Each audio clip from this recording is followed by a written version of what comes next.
Alright! Good morning Pilipinas and good morning world! At sa ating makababayang OFW at makababayan natin na nandyan sa Pilipinas na walang sawang sumusuporta dito sa ating munting programa, thank you so much sa mabuhay po tayong lahat hanggat gusto natin. Well, anyways, tuloy-tuloy po tayo sa nagbabalita dito ng mga tamang balita at sagutin ang maling information na ipapakalat ng mga fake news peddlers ng mga anti-Marcos, lalong-lalo na doon galing sa mga DBS na mga saltik makabayan. Yes, dapat silang sagutin. Bakit? Kasi baka ayan natin sila na lagi pong naninira araw-araw kay BBM at sa Marcos Administration sa katagal mga bayan, akala mga paninira, matotoo yan sa mata ng ibang tao. So dapat silang susugutin kasi ang bagong Pilipinas, bawal po ang mga sinungaling. At syempre, kasama niyo pa rin si Sir Ivan, ang pinakabulol na vlogger sa balat ng YouTube, pero nagbibigay sa inyo ng mga totoo at mga preskong balita na kinukuha natin sa ating kapitbahay na social media. So magandang buhay sa ating lahat mga bayan and a happy Friday sa ating lahat. Okay, so before tayo mag-start mga bayan, well syempre, as usual, i-check muna natin ang ating mga viewers na may maraming comment dyan sa baba sa ating comment section, ang ating pong top 5 commenters. At nandito sa listahan, ang nanguna po si Ma'am Shane Sibal. Meron siyang 91 na mga comments. Nandiyan rin po si Lerma Sondita.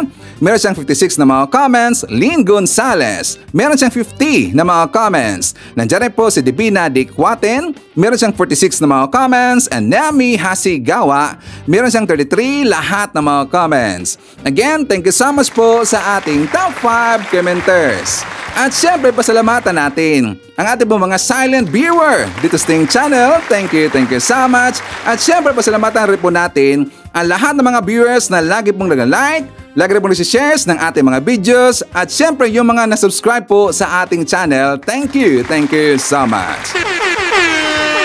At syempre, i-greet natin ating po mga channel members. Nandyan si Maria Luz Lagunsad, Cosmo Defender, Maria Hermenegilda Panso, Elizar Tony Hinovi. Nandyan rin po si Barbara Butler, Katira Dar, Edmond Casillejo, Samuel Membrado, and Via Vivar.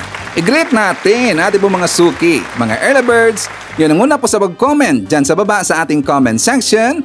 Nandyan si Rain Valdez, Joyful Pinay, Emmy Mapalad, Leonida Negrelio. Nandyan rin po si Nonoy Florenjes, Pumadawi City of Cebu. Hi to Army Lagaso, Honesto Pantalya. Nandiyan rin po si Kaluyal Maestan, VUT, Tank Abel, Joan Pingi. I-shoutout natin si Teresita Tumaluan, Erlinda Balarasa, Ros Guevara, and hi to Fee Brunyola. At syempre, i-greet natin ng happy birthday ang lahat ng mga viewers na nag-celebrate ng kanilang birthday ngayong araw. Happy birthday! Okay, so kumusta ang lahat mga kabayan? How are you today? At syempre, doon po sa ating kababayan po ng mga DDS, mga anti-Marcos na nandito po sa channel ni Sir Ivan. Siya nga pala, please, huwag kayong mahiya na mag-dislike po ng ating channel, mga DDS. Huwag mahiya. Dapat, karapatan nyo po yan na mag-dislike kayo o kung gusto nyo, mag-like po ng ating videos. Okay ho yan, malaking tulong ho yan. Saka ipaglaban ninyo ang inyong karapatan na isa pong uto-uto dito po sa mga Duterte. So kapag kayo pa ay isang uto-uto po sa mga Duterte, please dislike po sa ating video. Okay ba? Kasi nga napansin ko mga kabayan, nireview ko aking pong mga previous na vlogs na kung saan paunti na ng paunti ang mga nagdi-dislike po dito sa ating video mga kabayan. Which is, that is a good sign. Paunti na ng paunti ang mga nagdi-dislike dito sa ating channel kasi nga nakikita po ni Sir Ivan na sila po ay bumaliktad na po mga kabayan. Sila po ay nagising. Nagising sila sa mga pinagagawa dito ng mga Duterte, lalo na dito po sa ginawa po ni Digong at saka kay Sara Duterte mga kabayan. So that is a good sign na pakunti na ng pakunti ang nagdi-dislike dito. Ang daming nag-like, di ba? Like for example, 5,000 plus, umabot nga minsan ng 6,000 plus, pero yung mga nag-dislike mga kabayan, 8 na lang, 8 or 9 or hindi na po umabot po ng 10 mga kabayan, nasaan na ba yung 32 million? Pakunti yata eh. Pakunti na ng pakunti ang mga DDS. Okay, so ulit na po natin dito. That is a good sign, mga kabayan. Kasi nga nakikita po dito ng mga DDS na hindi po nagsisinungaling si Sir Ivan. Kasi lahat po ng ating mga topics, mga kabayan, meron ho yang kaakibat na mga ebidensya natin, like for example, screenshots, pictures, or yung videos mismo, mga kabayan. Kasi nga malintikan tayo eh. Kukurtin tayo ng mga viewers natin eh. Kasi nga minsan, mga kabayan, sa totoo lang, every time kasi na meron pong mabanggit dito or matapik dito sa Sir Ivan na hindi po magustuhan ng ating mga viewers, kinukurot nila sa Sir Ivan. Hindi nyo ba alam yan, DDS? Marami pong namimessage sa atin kapag meron sila nakita sa atin dito na hindi nila gusto. At yan po ay magagaling rin po ng mga commentators, mga kabayan. Kaya lagi pong nakabantay si Sir Ivan. Kapag meron tong topic dito, dapat meron pong kakikibat po na mga ebidensya yan. Like for example, siya nga pala, congratulate natin, mga kabayan, yung brother po ni Nonsky Pasamonte, isang viewer natin, mga kabayan, pamilyang mga military. So, congratulate ho natin ang brother po ni Ma'am Nonsky Pasamonte. Kasi siya po ay ngayon isa na pong division commander sa Philippine Army, mga kabayan. So the other day, si Ma'am Nonsky umattend siya sa kanyang brother's turnover ceremony at Fort Magsaysay sa Nueva Ecija. He is now the 7th Infantry Division Commander dyan po sa Philippine Army, mga kabayan. Yan po ay kapatid po ni Nonsky Pasamonte. So tingnan nyo, marami mga viewers natin dito na mga na may pamilya, militaris or yung mga militar, mga kabayan, kaya lagi pong nakabantay si Sir Ivan. Umiwas po sa mga fake news. Well, siya nga pala, speaking of Nueva Ecija, mga kabayan, if I'm not mistaken, di ba meron pong balita kahapon, yung good news, mga kabayan, na yung tungkol po sa bagong proyekto po ng Marcos admin, yung Terra Solar, na dyan po itatayo sa Nueva Ecija, mga kabayan. Diba good news? So yan, binilita ho yan kahapon ni PB, mga kabayan. At yan po ang pinakauna, the biggest solar powered with na may kasama pong battery, mga kabayan, in the whole world. First time in history na solar powered na ang lapad, mga kabayan, or kabuang lugar po yan is 3,500 po na kilometro. Lahat po yan po ilalagyan po ng mga solar, mga kabayan, at meron pong battery. Pero kapag sasabihin dito po natin, mga viewers, Sir Ivan, meron pong ba mga solar power doon po sa ibang lugar na marami rin po? Yes, marami. Pero wala pong battery, mga kabayan. Wala pong battery, yes. So sa Pilipinas na po yan, first time, solar power, ganun po karami, 3,500 po na kilometro lahat ang lalagyan yan. Yan po yung proyekto po ng Marcos admin, kasama dyan yung Miral, kung makabayan. Solar power na may battery. First time in history, dyan po mangyayari sa Pilipinas, makabayan. O diba? Proud na proud tayo. So mamaya, babalikan na po natin po yung tungkol dyan na balita, makabayan. Kasi meron pong nainggit. Marami pong nainggit ng mga DDS kasi nga napakaganda po ng balita niya, mga kabayan. Napakaganda po ng proyekto na yan. Marami kasing matutulungan po ng mga kababayan natin. Diba? So maraming nainggit. Mamaya pag-usapan natin yan. But before the, mga kabayan, ito na, bana tayo. Bana tayo, mga, kasi nga unahin mo natin. Unahin mo natin yung tungkol po doon sa nangyari sa Chief of Staff ni Sara Duterte. Yun pong si Atty. Zulyeca Lopez, mga kabayan. Kasi nga, di ba, kahapon, hindi ko kasi nabalita dito tungkol doon sa pagka-cite in contempt kay Lopez, na kung saan ang napa-cite in contempt dito, mga kabayan, di ba yung pong si Franz Castro. Pero i-clear ko lang, i-clear ko lang na hindi po ko fan ni Franz Castro, mga kabayan. Hindi po ako fan ni Franz Castro. Alam mo natin, di ba, kung saan po affiliated si Franz Castro. Pero siyempre, sasakyan natin po ang kanyang ginawa, mga kabayan. Kasi nga, deserve talaga dito na ma-cite in contempt ni itong si Zulyeca. Kasi nga, how many times siyang inibitahan, mga kabayan, sa mga hearings na kung saan ilang times po siya hindi po dumalo, mga kabayan. Yung pagka-cite in contempt kasi dito po kay Zulyeca, kasi yan po hindi po maintindihan po ng mga DDS, mga kabayan.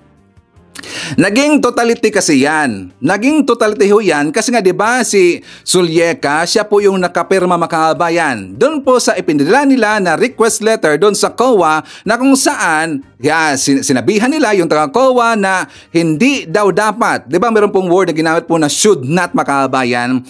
COA should not give an audit report doon po sa Kongreso mga kabayan. Pinigilan nila. Kasi nga syempre yung si Sara Duterte, yung OBP mga kabayan, feeling busing kasi. Mapabusing-busing kasi mga kabayan. Mapagmataas kasi. Pagkakala kasi ni Sara Duterte, sila yung pinakamataas mga kabayan. Kasi nga nasanay, ito pong si Sara Duterte, na every time na meron siyang sasabihin mga kabayan, mandato, at ano bang sasabihin niya doon sa kanyang mga tauhan, gusto niya susundin kaagad. Yung time po na siya pa ay mayor mga kabayan, di ba marami pong takot sa kanya? Kasi nga every time po na merong sasabihin itong si Sara Duterte, gusto niya siya po ay susundin kaagad mga kabayan. At ginawa niya nang time na po na siya po ay sekretary ng DepEd at saka ng OBP mga kabayan. Pero nabuking ang kanyang katarantaduhan. For more details, let's watch this. Okay, so lahat po ng public fund, according to the law, ay ino-audit yan. At tinitignan kung saan ginamit at dapat alam din ng bayan, ng taong bayan, saan niya napunta. Yes, Your Tama, Honor. oo. Kaya walang confidential na nga, pino-confidential pa natin, no, yung paggasta nito. At sinasabi natin, kaya gusto natin baguhin yun kung magtutuloy pa rin yung confidential fund, hindi lang dapat speaker, hindi lang dapat Senate President, hindi lang dapat agency ang nakakaalam nitong utilization ng confidential funds. At doon tayo nang gagaling, mabago yung mga no. But of course, ang position namin, i-abolish yan. Sinasabi kasi dito sa sulat na ito na tama ba, request lang sa COA na wag pagbigyan yung aming request for the subpoena? It was really just a request directed to the Commission on Audit, Your Honor.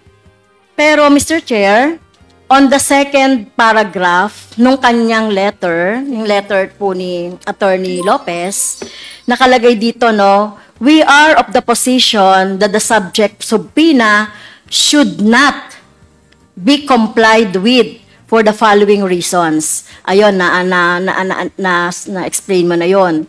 Ano po bang ibig sabihin ng should not? Are you commanding? Are you demanding the COA na wag sumunod doon sa subpoena doon sa STECUM? If Your Honor, Mr. Chair. Please continue, Attorney Lopez. Yes, if you read the entirety of the letter, it is really a respectful request sa Commission on Audit. We are not demanding them or instructing them. It is really a respectful request if you read in the entirety. Yes, oo. Pero pag should kasi parang demanding na yon, commanding na yon para sa akin, no? And okay. Yes, and okay. may So, I also add. Yes, kung hindi ito demanding, commanding, parang siga-siga ba yung Office of the Vice President na utusan yung OVP, utusan ang COA na hindi kami sundin ang Congress or House of Representatives? Your Honor, Mr. Chair, hindi po siga-siga ang OVP. It is really just a respectful request, Your Honor, for them to consider our position. Like all position papers filed, ito po yung we feel that these are the issues that we needed to raise. So, okay, which we addressed to the Commission on Audit. Okay. So kanina, Mr. Chair, no, binanggit na ating mga colleagues yung mga dahilan, no, kung bakit mali ang paniniwala ng Office of the Vice President, kung bakit we are holding a hearing in aid of legislation.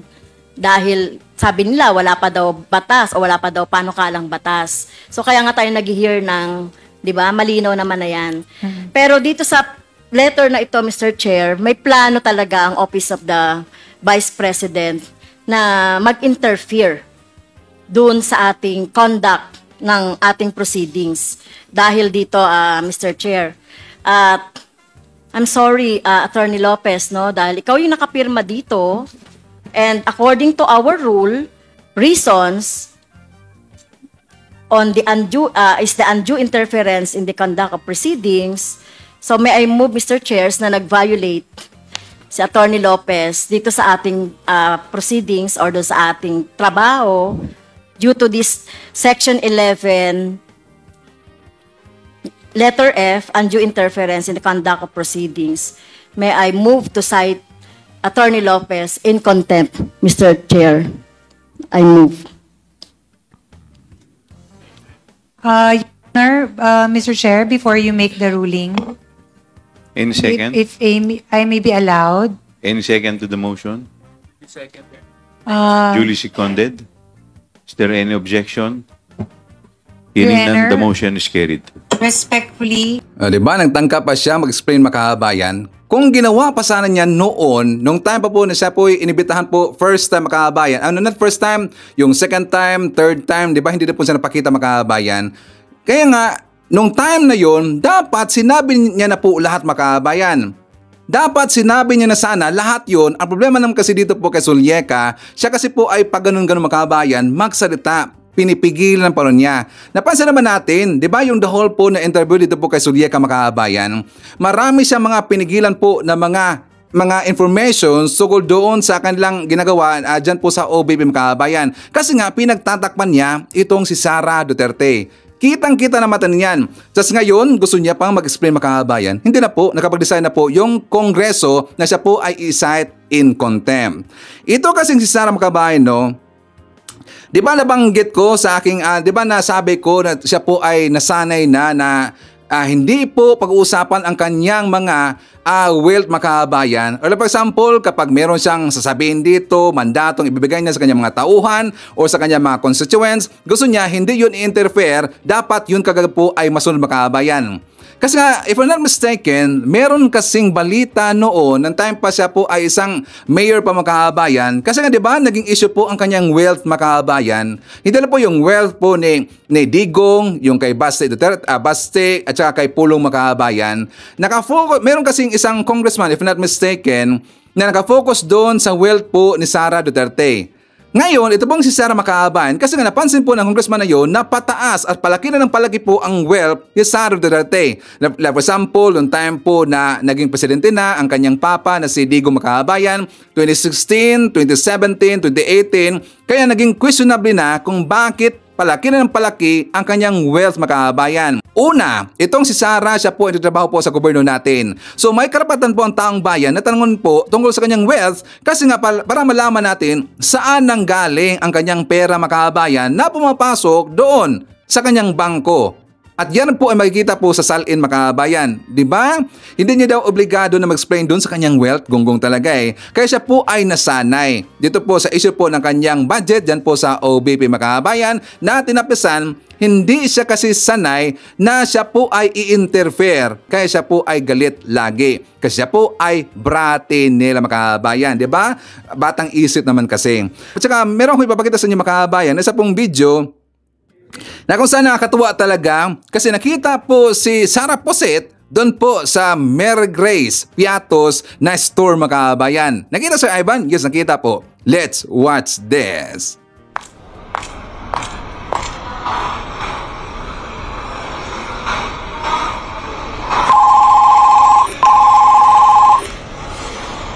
Hello, Darren. O sa mga, ma'am, remind ko lang po kayo, kailangan na po natin magpasa ng report. Kulang po tayo ng isa pang pangalan. Ano ba ilalagay ko? Isip lang. Mary Grace. Mary Grace? Ano pong apelido? Piatos. Piatos? Mary Grace Piatos? Okay po, ma'am. Sige po. Thank you, ma'am.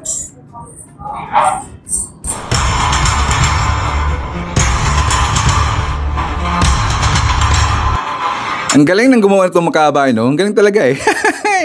Thumbs up, saka hand salute yan. Galing kay Sir Ivan. Maganda yung pagkagawa ng makahabayan, maganda pagka-edit eh. Hindi kaya ganyan talaga nangyari makahabayan? Kung bakit nabuo yung Mary Grace Piatos, baka ganyan po yung sitwasyon. Siguro ganyan talaga eh. So anyways, for the mga kabayan, so alam nyo ba mga kabayan, I am very sure na marami sa inyo hindi po mag-agree sa akin sasabihin. Ano yan si Ivan? Honestly, ako po'y naaawa sa mga nagtatrabaho kay Sara Duterte mga kabayan. Bakit si Ivan? Kasi nga sinasalo nila lahat. Dahil hindi sila kayang panindigan po ni Sara Duterte kasi sasalo sila lahat mga kabayan.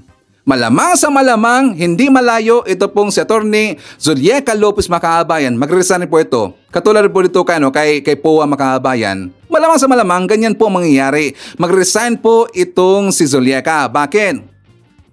Kasi napakahirap po, napakahirap ipaglaban nang wala kang alam Makabayan. At napakahirap po ipaglaban yung hindi mo laban. Correct if I'm wrong, kasi laban ho yan ni Sara Duterte Makabayan. Pero ang sumalo dito, ang ginawa kasi dito ni Sara Duterte Makabayan, ang ginawa niyang human shield dito, ang kanya pong mga tauhan.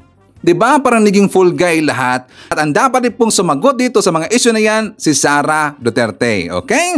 So, anyways mga kabayan ko, shout out natin. Nandyan po si JRN, hi to Emerald Gemini, Ivy Alfonso, kasama rin po natin si Nonsky Pasamonte, Mercy Calatrava, Wing Salvatierra, hi daw sa mga Zumba friends niya na the Z Warriors of Hataw, Coronadal. Kasama rin po natin si Apple Nash, Gorgonia Angala, Boboy Elmido, Costin Sadugyo, hi to Nida H. Haka, Rosie Magbanwa, William Steven Berdogo, Elsa Hoffman, Susan Reyes, and hi to Agapi Jan Lagon.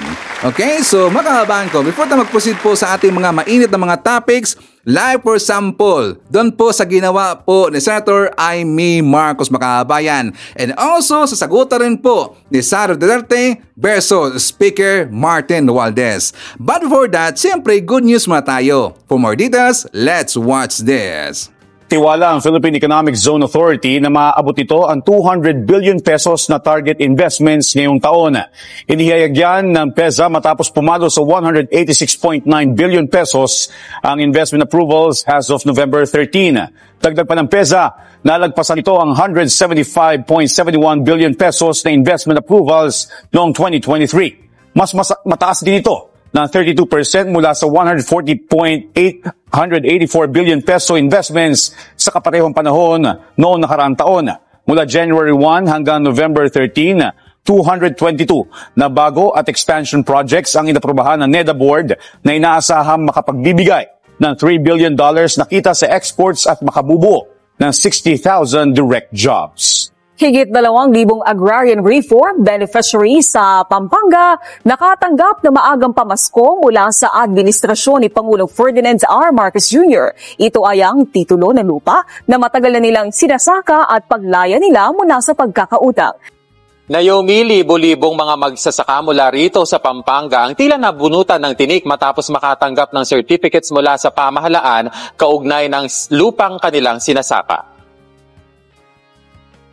Yan ay matapos pangunahan ni Pangulong Ferdinand R. Marcos Jr. ang pamamahagi ng Certificates of Land Ownership Awards o CLOA at Certificates of Condonation with Release of Mortgage o COCROM. Umaabot sa 2,939 COCROMs ang naipamahagi sa pangunguna ng Pangulo sa nasa 2,487 na agrarian reform beneficiaries. Dahil dyan, Naomi, burado na ang pagkakautang ng mga benepisyaryong magsasaka. Kung susumahin na Naomi, nasa mahigit 3,903 na ektarya ng lupa ang sakop ng mga naipamahaging certificate, nakatumbas ng na-condone na amortization na nagkakahalaga naman ng mahigit 206 million pesos. 30 land title naman ang ipinamahagi sa mga piling magsasaka. Ayon sa Pangulo, paraan ito ng pamahalaan para suklian ang pagsisikap ng mga magsasaka. Kasama na rito ang amortisasyon, ang interest at iba pang mga surcharge na nakakaangkla sa inyong mga lupang sakahan sa loob ng napakahabang panahon. Simula ngayon, pinapawalang bisa na po natin ang inyong utang sa lupang ipinagkaloob sa inyo sa ilalim ng reformang agraryo. Hakbang din anya ito para maibsan ang problema ng mga magsasaka na isa sa mga pinaka-naapektuhan ng nagdaang mga bagyo. Isa rin anya ito sa mga pagsisikap ng pamahalaan para maitaas ang antas ng pamumuhay ng mga magsasaka na malaki ang papel sa pagtataguyod ng food security sa bansa. Isa pa ito sa talaga na ating mga layunin. Isang hakbang ito upang pagtibayin pa ang sektor ng agrikultura at matulungan na maiangat ang antas ng pamumuhay ng ating mga magsasaka. Tiniyak din ng punong ehekutibo na patuloy na magsisikap ang pamahalaan para mas mapalakas pa ang sektor ng agrikultura sa pamamagitan ng pakikipagtulungan sa pribadong sektor. Katunayan, Naomi, isa sa isinusulong na estratehiya ngayon ng pamahalaan ang pagpapalakas ng seed production para di na mag-angkat pa mula sa ibang bansa sa pamamagitan ng pagpaparami ng seedling nursery sa iba't ibang lugar. Nag-i-import pa tayo ng mga seedling, dapat kayang-kaya naman natin gawin dito sa Pilipinas. Kaya't yan po ang ating bagong programa para paramihin ang seedling production dito sa Pilipinas. Hindi na tayo mag-import at kasama dyan ang ating mga magsasaka. Pinakamagandang seedling ang kanilang gagamitin sa kanilang pagtatanim. Laking pasalamat naman ng mga benepisyaryo dahil napawi na ang kanilang pangamba at mas mapagtutuunan na nila ng pansin ang pagdevelop ng kanilang lupang sinasaka. Masaya kami. Naging sa amin na yung lupa, walang intindihin na bayad. Ang intindihin na lang kung paano makapag-harvest sa lupa. Pakikinabangan na yung lupa na diretso na lang. Magpasalamat sa ating Pangulo na sa magandang programa na makakatulong at makakaangat ng pamumuhay ng aming katulad naming maliliit na magsasaka. Nagpasalamat naman si Pangulong Ferdinand R. Marcos Jr. sa kasalukuyan at nakalipas na administrasyon ng Indonesia hinggil sa naging aksyon sa kaso ng ating kababayang si Mary Jane Veloso. Ayon sa Pangulo, matagal nila itong trinabaho, partikular na ang pag-alis kay Veloso sa death row at pagpapababa sa sentensya nito. Kabilang anya sa mga naging susi ay ang pagpapabuti ng relasyon ng Pilipinas sa Indonesia sa ilalim nitong dalawang administrasyon. Ang malaga din umano ngayon ay ang mapawi ng bansa si Veloso matapos ang mahigit isang dekada. Mabuti na lang that our relations with Indonesia, our relations with then President Widodo and all of these people, together with our relations now with the new President, President Prabowo, ay dahil maganda na ng ating relasyon, nakahanap sila, gumawa sila ng paraan. This is the first time they did this. Gumawa sila ng paraan para, sabi nila, wala naman silang interest na ikulong, wala naman silang interest na execute ang si Mary Jane Veloso. Ngunit, kaya naman, sabi nila, hanap na lang tayo ng paraan. And they did it for us. Kaya malaki dapat ang pasasalamat natin sa Indonesia. Malaki dapat ang pasasalamat natin sa yung last president at yung present president, President Widodo, President Prabowo ngayon. Dahil kung hindi sa kanilang pagsang-ayon ay hindi natin nagawa ito. Pinangunahan ni Pangulong Ferdinand R. Marcos Jr.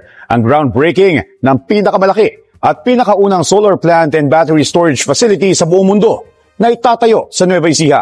Ayon sa Pangulo, maliban sa mahalaga ito para matiyak ang sapat na supply ng kuryente sa Luzon Grid, makapagbibigay pa ito ng trabaho sa libo-libong Pilipino. Tumatawid sa dalawang probinsya ang 3,500 hectares ng lupa, ang Nueva Ecija at Bulacan.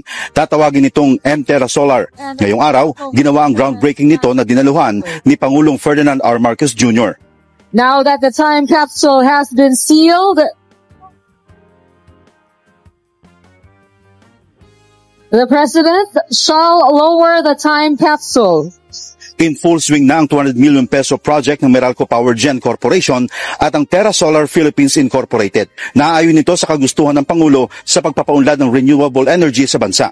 Today we take a leap towards the future, driven by innovation and sustained by our collective hope for a cleaner and greener Philippines. Hahatiin sa dalawang phase ang proyekto. February 2026, bubuksan ang 2,400 megawatt solar farm at karagdagang 1,000 megawatts sa February 2027. This landmark project will put our country on the map as a leader in renewable energy. Kapag nakumpleto na, kaya nitong mag-generate ng 3,500 megawatts mula sa 5 billion panels nito. The Terra Solar project will help stabilize our power supply, reduce energy costs, and contribute significantly to our target of 35% renewable energy share in the power generation mix by the year 2030. Ayon kay MGen President and CEO Manuel Rubio, dahil bababa ang power generation cost, posible ring bumaba ang singil ng Meralco sa kanyang customers. Pag-operate nito, malaramdaman na ng mga consumers. And the full delivery of its capacity is expected to be 2027 February. But in first phase, we'll be delivering March 2026. Makapagbibigay din ito ng 10,000 trabaho sa mga Pilipino habang binabawasan ng 4.3 million tons ng carbon emission ng bansa kada taon. We are working towards a steady and reliable power supply that will meet the demands of today and continuously fuel our ambitions for tomorrow. We will build, we will take action, and we will never stop daring. O ayan, mas lalong magkaka-stress mga kabayan itong mga DDS sa balita na to. Kasi yan po isa sa mga big ticket project po ni PBBM mga kabayan. O ano na, DDS, yan no, lagi niyong hinahanap na saan daw yung project ni PBBM. Di ba mga kabayan? Ang laki pala no, 5 million lahat po ng mga solar panels. So ang lapad niya mga kabayan. Ilang kilometro yan? 5 million solar panels. Siya nga pala, i-clear lang po natin kasi di ba sinabi po ng taga Meralco mga kabayan na this coming year 2027 pa, that is March, mararamdaman na ninyo yung pagbaba ng presyo o yung bayaran ninyo sa kuryente mga kabayan. Take note, that is March 2027 if not mistaken. Di ba sinabi po ng taga Meralco mga kabayan? Pero mag-start po ang kanilang operation year 2026. Pero according po sa Meralco, mararamdaman nyo na yung pagbaba ng mga bayaran ninyo sa kuryente mga kabayan year 2027. At yan po ay good news. Pero sana buong Pilipinas na.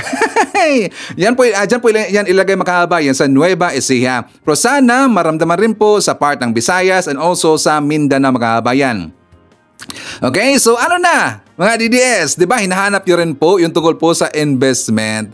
Wala bang kwentang lakad ni PBBM sa kanya mga working bases sa ibang lugar mga kabayan? Napansin niyo ba yung unang portion ng ating good news mga kabayan na kung saan yung investment approval sa Pilipinas mas lalong tumaas this year mga kabayan. In just 11 months, according po sa report, tumaas po ng 37% versus sa last year mga kabayan. O di ba? Padami na ng padami ang mga nagtitiwala po sa Marcos admin. Kasi nga nakikita po ng mga negosyante ng ibang lugar mga kabayan, mapagkakatiwalaan talaga itong si PBBM. At yan po ay taliwas po sa mga sinasabi ng mga DDS na walang kwenta daw ang ating presidente mga kabayan. Adik daw. Yan bang adik? Adik sa pagtatrabaho. And also mga kabayan ko, di ba sinabi ko sa intro na meron pong nainggit sa proyekto niya mga kabayan. Kasi nga nahihirapan silang siraan ang project po ni PBBM kasi alam mo natin, nakita ho natin, yan po ay pang matagal mga kabayan. At nakikita ho rin po natin dito na si PBBM, siya po ay isang visionary na tao. Gusto niya kasi na isipin po yung future mga kabayan. Kasi nga talaga po maganda ang proyekto na yan. Kapag yan po ay magtagal mga kabayan at saka tagumpay po yung project na yan. So maraming matutuwa, marami po mga makabenepisyo po ng mga taong bayan kasi nga bababa na po ang kanyang bayarin sa kuryente mga kabayan. Yan po isa sa maganda talaga na naisip po ni PBBM. Siyempre Marcos Kapag Marcos, alam mo natin yan Di ba mga kabayan? So meron pong nainggit. Sabi niya, wag kasi tayo bobo. Yung nagawa ni Bangag, wala pa nga sa 5% daw sa nagawa ni Digong mga kabayan. Ano mang nagawa ni Digong? Wala pa daw sa 5% mga kabayan. Di ba ang nagawa ni Digong is only pumatay lang po ng tao? Di ba mga kabayan? Wala ba sa 5%? Hindi ba niya nakita yung tungkol po sa mga hospitals mga kabayan? Di ba? Ito talagang mga didis mga kabayan, mga bulag talaga, mga bulag mga kabayan, bulag at bingi. O talaga pong nagbibingi-bingihan at nagbulag-bulag ang mga kabayan. Kasi nga, natas kasi dito ang kanilang ego kasi ang gusto nilang magaling po na presidente, yung pong isa mga kabayan, yung totoong adik. At saka tingnan nyo po sa ginawa dito ni PBBM. Saka pala, may napansin ko mga kabayan, i-review ko lang, may i-review lang po tayo doon po sa sinabi ni PBBM tungkol doon kay Biloso mga kabayan. Na kung saan, i-play lang ho natin para hindi po tayo magkamali. Kasi meron kong napansin doon mga kabayan. For more details, let's watch this. Mabuti na lang that our relations with Indonesia are relations with then President Widodo and all of these people, together with the relations now with the new President Prabowo. Ay, dahil maganda na ng ating relasyon, nakahanap sila, gumawa sila ng paraan. This is the first time they did this. Gumawa sila ng paraan para, sabi nila, wala naman silang interest na ikulong, wala naman silang interest na execute ang si Mary Jane Veloso. Ngunit, kaya naman, sabi nila, hanap na lang tayo ng paraan. And they did it for us. Kaya malaki dapat ang pasasalamat natin sa Indonesia, malaki dapat ang pasasalamat natin sa yung last president at yung present president, President Widodo, President Prabowo ngayon. Dahil kung hindi sa kanilang pagsang-ayon ay hindi natin nagawa ito. O diba sinabi ni PBBM na wala pala talagang interest na titigiin or execute itong si Mary Jane Veloso, mga kababayan. Wala silang interest po na ikukulong or execute itong si Mary Jane. Ang gusto lang po ng Indonesia, mga kababayan, na meron lang po magandang pag-uusap ang Pilipinas at saka yung Indonesia, mga kababayan. Diba? Tingnan nyo yan. Bakit hindi yan ginawa po ni Digong, makabayan? Gusto lang pala ng Indonesia na makikipag-usap lang po sa Pilipinas. Yung masinsinan po na pag-uusap ang Pilipinas at saka yung Indonesia, makabayan. Kasi gusto po ng Indonesia, maganda pa rin po ang relasyon ng Indonesia at saka ng Pilipinas. Kaya wala silang intensyon, wala silang interest na titigiin or execute itong si Mary Jane Veloso. Pero ito kasing ginawa po ni Digong, makabayan, binigyan niya po ng go signal ang Indonesian authority na execute itong si Mary Jane Veloso. At buti na lang, hindi siya pinagbigyan po ng Indonesia, makabayan. Tingnan nyo, first time ginawa yan ng Indonesia. So talagang magandang ginawa ng Indonesia, makabayan, no? At talagang good job po sa government nating sa Marcos admin. And also thank you so much sa Indonesian President na si Prabowo Subianto, makabayan. Yung current President and also ang previous President na si Widodo. So dapat pasalamatan ho natin. Ang problema kasi, makabayan, no, sa panahon po ni Digong, even though sayang yung effort, kasi yung effort po doon sa panahon po ni Pinoy, makabayan, kasi nga siyempre i-give natin po yung credit doon kay Pinoy kasi gumawa po ng hakbang si Pinoy para po i-delay ang execution ni Mary Jane Veloso. Kasi gusto lang po makipag-usap ang Indonesia sa Pilipinas, makabayan. Sa time po ni Digong, hinayaan niya lang po na i-execute itong si Mary Jane Veloso. At yan ba ang magaling nila? Sinasabi lang magaling daw na presidente si Digong, makabayan. Magaling ba na presidente si Digong? Gonggong talaga eh. Kung magaling na presidente si Digong, pati rin po yung binitay dito sa Saudi Arabia, yung latest, makabayan, yung 3 months ago. Diba, meron po tayong kababayan dito po sa Saudi Arabia na binitay 3 months ago. At yung panahon na yun, panahon ho yun ni Digong, makabayan. So dito nakikita natin na hindi po mahilig makikipag-deal itong si Digong kapag ang kababayan natin na sabing kita po ng kamatayan kasi nga bibitayin, makabayan. Nakita na ho natin dito ang totoong ugali ni Digong. At yung mga nakikita ho natin dyan sa kanyang mga sinasabi, during sa kanyang mga press con, sa kanyang mga balita po ng mga dilis ng mga vlogger, yan po ay pakitang tao lamang, makabayan. Yan po ay mga fake news. Yan lang po ay pangbubudol ng mga Duterte. Ang totoong pagkatao ni Digong, nahubaran siya dito po sa issue po kay Mary Jane Veloso and also dito po sa issue na in-execute po na kababayan natin dito po sa Saudi Arabia. Diba? At talagang dumadami na ngayon ang issue po kay Digong, makabayan, no? Padami na ng padami na isa-isa na dito nahubaran ang mga Duterte. Ang kanilang mga anomalyang ginagawa sa panahon pa ni Duterte, makabayan. Diba? Hindi po mapagkakatiwalaan talaga ang mga Duterte. Kasi sila po ay budol, makabayan, at mahilig po mangbudol at hilig po ditong magpapabiktim kaagad kapag sila po ay nasukol, makabayan. Diba? So anyways, tayo. Ipakita ko sa inyo, makabayan, ito pong ginawa ni Senator Amy Marcos kasi yung proyekto po ni Speaker Martin Romualdez, yung AKAP, makabayan. Makabayan ko, yung mga beneficiaries po ng AKAP, ipapakita ko sa inyo kung sino dito ang pumigil sa AKAP by next year. Malamang sa malamang, malaking posibilidad, makabayan, na hindi na pumatuloy ang AKAP by next year. Yan po ay maputol. dahil po yan kay Senator Amy Marcos. For more details, let's watch this. Tila namumuro na ang girian ng magpinsan na si Senator Amy Marcos at House Speaker Martin Romualdez dahil sa pangharang ng senadora sa panukalang pondo sa ayuda program ni Romualdez na tinawag na AKAP o Ayuda para sa Kapusang Kita program sa susunod na taon. At bagamat dinipensa nito ng isang kongresista, naniniwala naman si Vice President Sara Duterte na hindi ito ang mas kailangan ng mga Pilipino.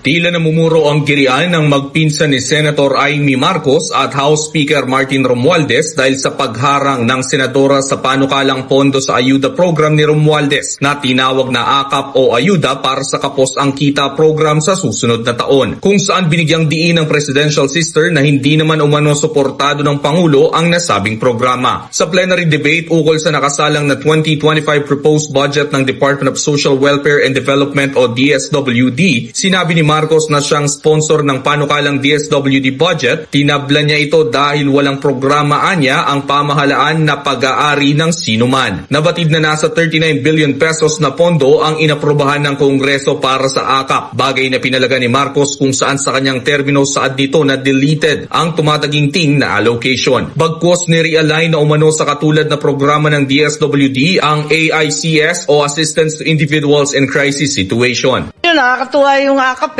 dahil biglang sumulpot yan. Wala naman sa NEP, wala naman sa DSWD budget, wala man lang sa wishlist nila. Biglang sumulpot nung nakaraang taon at matapos yun, tinatanong ng lahat, ano ba talaga yung programang yan? Biglang Pebrero, katapusan ng Marso, tsaka lang lumabas yung mga guidelines. Kaya ang sabi nila, minimum wage earners and low income earners. Ang tanong ko, pareho ba yan ng AIX? Hindi daw, kasi ito daw minimum wage. At sabi ko, may minimum wage rin na namatayan na tumatanggap ng AIX. Hindi ba pareho yan? Kaya't nakakalito po. At sa totoo lang, ang version ng Senado, tinanggal ko na po yan dahil ang pakiwari ko, walang programa ang pamahalaan na pag-aari ng sinuman. Ayon pa sa presidential sister, ang pagsasanib ng AKAP at AICS sa ilalim ng DSWD ay tatalakayin sa Bicameral Conference Committee kung saan inaasahan ang pagdepensa ng House Contingent sa AKAP Fund na umani ng kritisismo sa persepsyon na ito ang bagong pork barrel ng mga kongresista. Depensa naman dito ni Batangas Representative Herbie Luistro, mahalagang tulong umano sa malaking porsyento ng mahihirap na kababayan ng AKAP kaya't umaapila ito na suportahang mapondohan ito sa 2025 national budget. Ang akin pong pananaw, anything na tutulong at makakatulong sa mga kapwa natin Pilipino ay sinusuportahan po ng ating Pangulo. If you are the President of the Philippines, you will believe na lahat ng mga programang makakatulong sa mga Pilipino ay dapat lamang suportahan ng ating gobyerno. Samantala, hindi rin pabor para kay Vice President Sara Duterte ang usapin ng ayuda program sa gobyerno. Dahil ayon sa Vice Presidente, oportunidad at mapayapang pamumuhay ang dapat umanong ilatag sa mahihirap. Ang prinsipyo namin, sir, hindi dapat ayuda ang binibigay sa tao na nangangailangan. Dapat binibigyan siya ng mapayapang pamumuhay. Dapat binibigyan siya ng oportunidad para makapagnegosyo. Dapat binibigyan siya ng oportunidad na makapaghanap ng trabaho. Good governance is the key to nation building. So, hindi nasusolusyonan ng ayuda yung problema ng mga tao, lalong-lalo na sa kapos na pang-araw-araw, lalo na sa kawalan ng trabaho at sa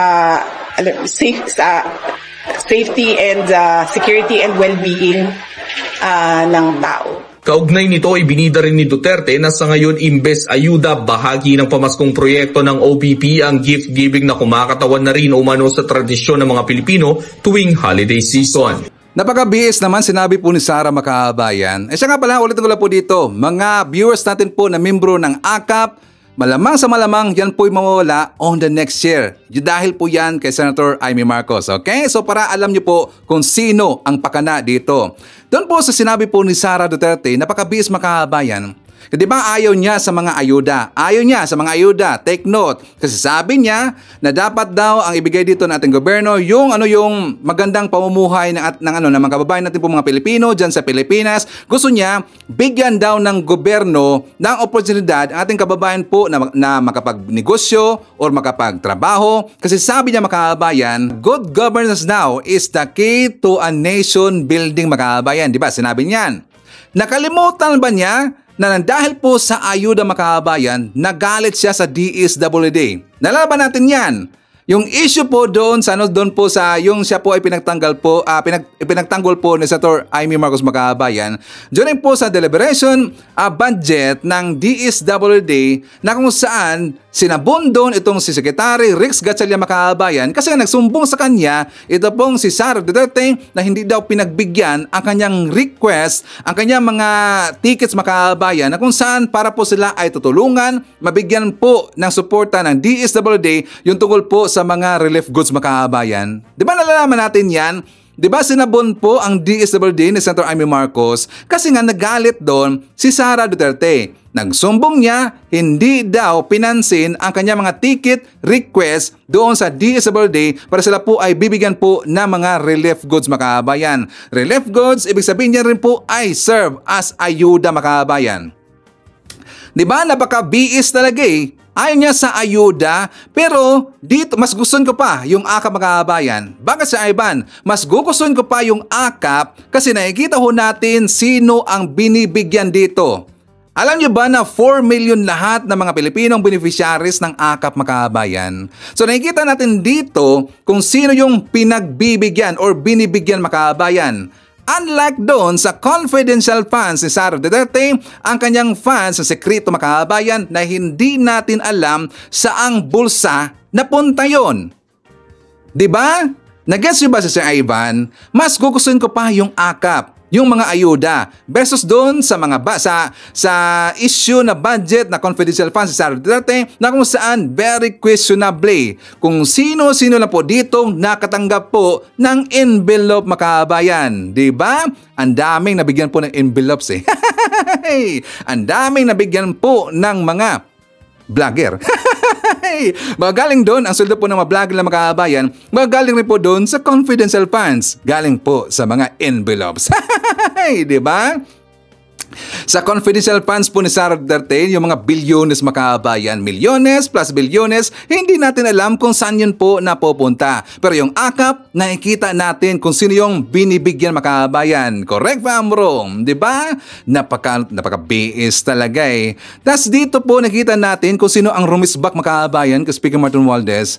Diba? Hindi maganda eh. Para sa akin, hindi maganda talagang ginawa po ni Amy mga kababayan. Siya kasi dito po yung rumisbak para kay Sara Duterte. Kasi nga, every time po na magpipreskon, itong si Sara makabayan, bumabalintong naman kasi nagme-meltdown makabayan. At para po makabawi, itong si Sara Duterte, well, ito lumabas po si Senator Amy Marcos. Siya po ang rumibat doon po kay Speaker Martin Romualdez makabayan.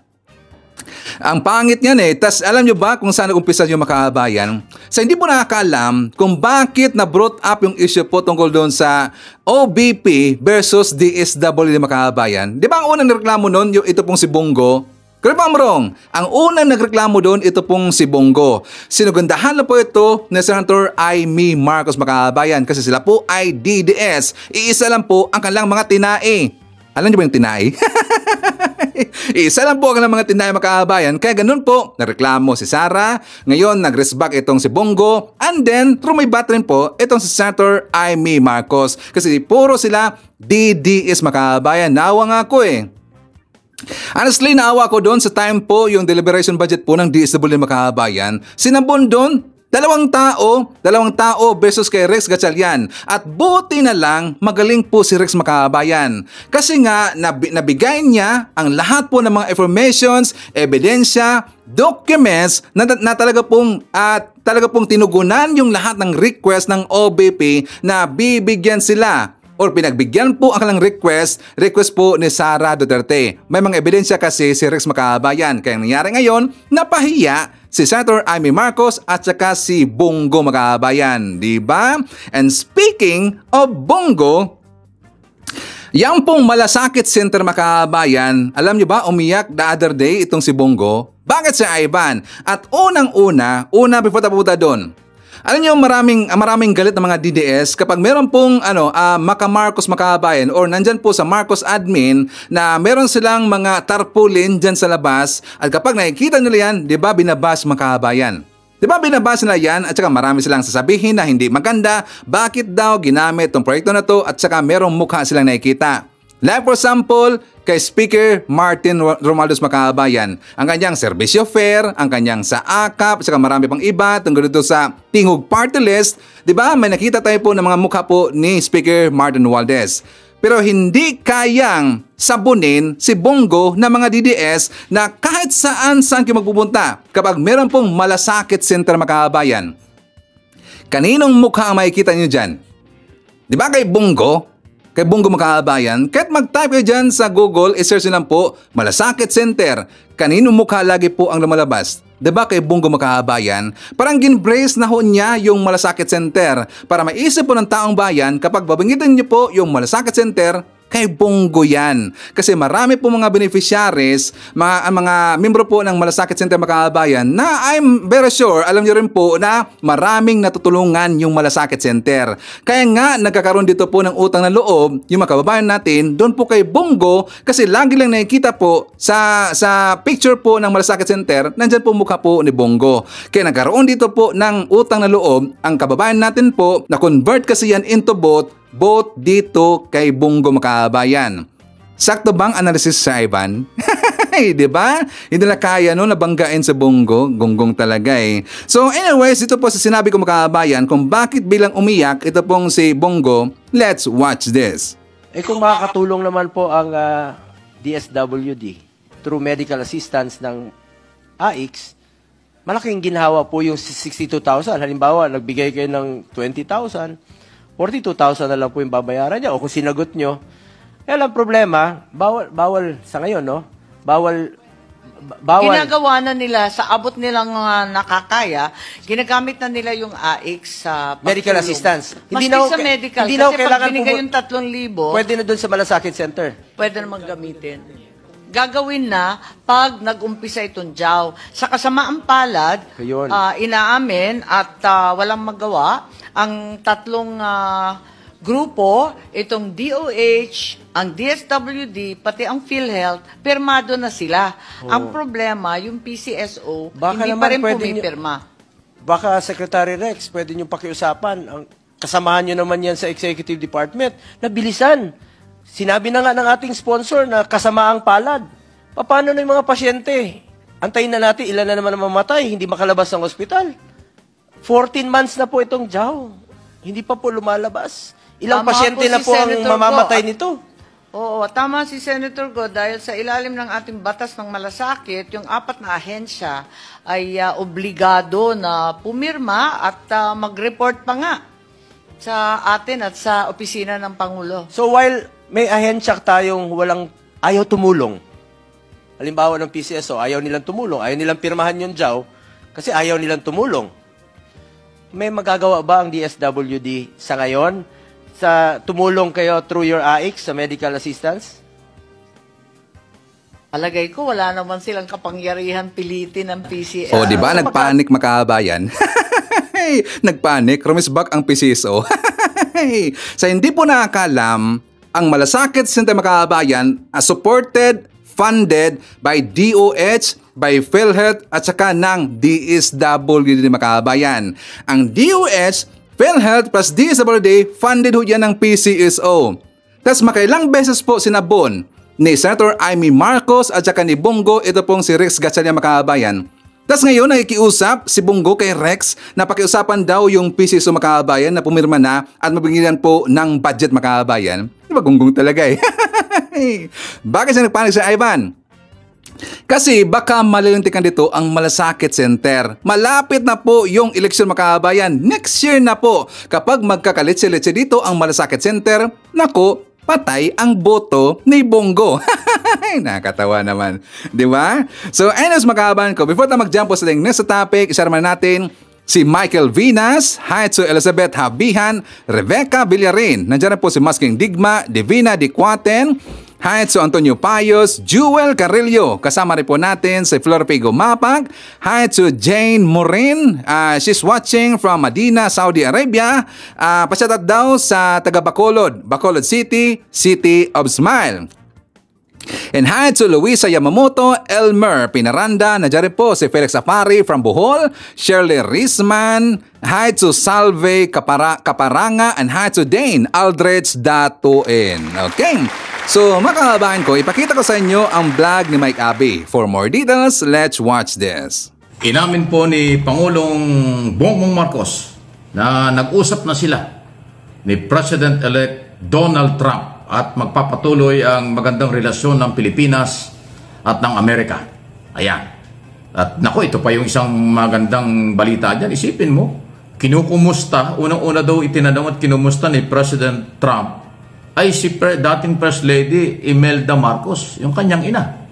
O di ibig sabihin yan, lalo pang lalakas ang relasyon sa pagitan ni President Ferdinand Marcos Jr.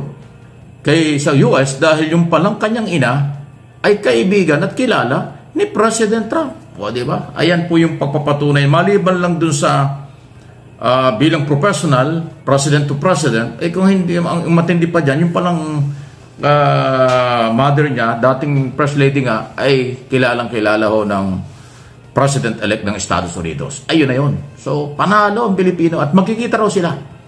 Pwede ang Pangulo next year, siguro magpunta ng Amerika sa Washington DC, or siguro imbitahan din sa susunod na mga taon si President Trump na bumisita ng Pilipinas. Pwede pong ganun. So, ito ay taliwas at malayo dun talaga sa bangungot, panaginip, guni-guni.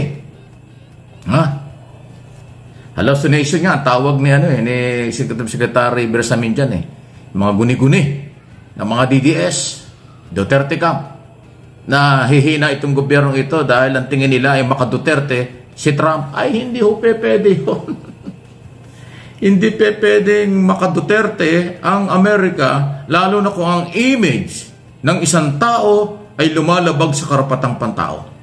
Ay si Duterte, ang daming inamin sa paglabag sa karapatang pantao. Dinaako ang lahat ng responsibilidad sa war on drugs. At dinaako niya at hindi siya nagsisi, hindi siya humingi ng kapatawaran sa taong bayan. Tapos sasabihin niyo, kakaibiganin ng Amerika yan? Suntok sa buwan yan. Malabo pa yan sa sabaw ng pusit. Yan ang sinasabi ko sa inyo kasi huwag kayong nagpapapaniwala dyan sa mga propaganda ng kabilang bakod. Kasi wala nang kakampi ang mga yan. Sila lang ang nagbubulahan. Huwag na kayong pabola. Kayong mga Pilipino dito sa abroad, huwag na kayong magpapaniwala sa ganyan.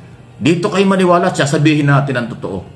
Ang American government hindi makikipagkaibigan sa lumalabag sa karapatang pantao.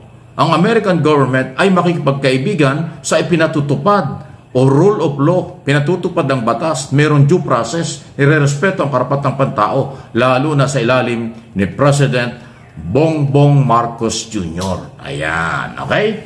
So, napakagandang balita nito dahil yung dalawa po ay nag-usap na, magkikita na sila sa mga susunod na araw siguro, taon, at lalo pa hong lalakas ang relasyon. Magtutulungan yan. Yung ating national security, yung ating ekonomiya, ang ating problema sa West Philippine Sea, tutulungan tayo ng Estados Unidos. Alam niyo kung bakit? Alam ba niyo yung Secretary of State, US State Secretary? Rubio ang pangalan, dating senador. Nako, anti-China yun. Yan ngayon, ang US Secretary of State na tinatawag. Yan ang papalit kay Blinken. Kay Secretary Blinken, di ba? Yan yung US Secretary of State nila, di ba? Tawag ko, siya yung Secretary na under ngayon, President Biden. Ayun, ang papalit kay Blinken ay si Senator Rubio yata ang pangalan nun, na kilalang-kilala nung araw pa, anti-China yan, galit sa China yan. Ayan ang magiging secretary. Siyang magiging powerful sa White House. Sunod na yan kay Presidente. Ganun ang power sa kanila eh. Yung Presidente, ang sunod na yan, kung di ako kakamali, maliban sa Vice President, ay yung US State Secretary. Tapos Defense Secretary, kung ano, yung mga ganun. So, at karamihan po dun sa mga initial na nabanggit na mga pangalan na magiging membro ng gabinete ni President-elect Donald Trump, identify na ayaw sa galaw ng China. Kaya nga ang Chinese government ngayon, si Xi Jinping, laging salubog ang kilay. Kasi yung inaasahan nilang magiging kakampit magbabago ang issue sa West Philippine Sea at South China Sea dahil si Trump ang uupo, ay iba ngayon ng Trump na ito compare nung nakaraang siya ang presidente pa. Maniwala kayo dahil yung kanyang composition ng kanyang mga cabinet secretary ay talagang hindi pro-China yan, anti-China. Hindi papayag ng Estados Unidos na sila'y masapawan, malamangan ng China. Mananatilit paninindigan ng Amerika na sila ang superpower na bansa sa mundong ito. Kaya yung pakipagkaibigan, pakipag-usap ni Pangulong Bongbong Marcos, yan ang susi, yan ang kay, yan po yung pagkakataon. Sinabi pa ni Pangulong Marcos sa interview, sa ambush interview ng mga media, na ang mga Pilipino-American, ang mga Pilipino ay talagang tumutulong sa Amerika at yan ni-recognize ni President Donald Trump. Alam naman natin yan. Milyong Pilipino ang butante sa Amerika. Milyong Pilipino ang nasa Amerika. At milyon-milyong Pilipino nagpapadala ng remittance, $1 billion mula sa Amerika. Nakakatulong sa ekonomiya ng ating bansa. Ganon po kalawak. Kaya again, huwag kayong palinlang sa mga fake information ng mga DDS na akala nila kakampihan sila na Trump. Sino sila? Sila lang nagbubulahan. Huwag na tayong pabola, huwag kayong paggamit. Kakaunti na sila na lang. Isara rin po natin si Narciso Lemen. Nandiyan po si David Gomera, HCF Palisada, Arnie Balseta, Jose Aragon sa Tornina, Talocod. Isyata natin si Jesubdo from Calaba, Laguna, Hajo Josephine Gallego, Lerma Sondita, Evangeline Sanchez. Nandiyan rin po si Maggie Eugenio, Hajo Ashen, Aspernito, and Sports Shinobi from South Korea. And also, syempre, i-shoutout natin si Sinaida Acosta, Lynn Gonzalez, Nemfa Manlapas, Emeros Dotimas. Nandiyan rin po si Evelyn Garcia, Virginia Barnom, Asuncion Dacome, hi to Johnny Arabia 2463. And also hi to Mad Music Entertainment, Filma Cabato, Estrella Diaz Mendiola, Margie Yadao, Nomeriano Sondoy. Nandiyan rin po si Mami Sally from Pampanga, Telma Bersosa, and hi to Margox Lorna Martinez. Okay, so mga kababayan ko, yan po tayo manakalap ng mga balitang ngayong araw. Kung nakaabot ka po sa portion na to, sana nakapag-like na ho tayo. Libre po ang mag-share, libre din ang mag-subscribe. Again, maraming salamat sa mga viewers na hindi nag-skip ng ating mga commercials. Thank you so much. At before natin tatapusin ang ating programa ngayong araw, sana sabayan nyo sa Sir Ivan para sa ating live messaging prayer. Makapangyarihang Diyos, maraming salamat po sa biyaya ng aming pagpapagal. Naway manatili kaming tapat sa aming mga hanap buhay, sapagkat alam naming galit ka sa madayang timbangan. Huwag mo pong pahintulutan na dahil sa kagabitan, matukso kaming tumaliwas sa inyong kalooban. Idinadalangin ko ito sa pangalan nating Panginoong Jesucristo. Amen. So maraming salamat mga kababayan, and I hope to see you again on my next video. Rocking around the Christmas tree at the Christmas party hop. Mistletoe hung where you can see, every couple wants to stop. Rocking around the Christmas tree, let the Christmas spirit ring. Later we'll have some pumpkin pie and do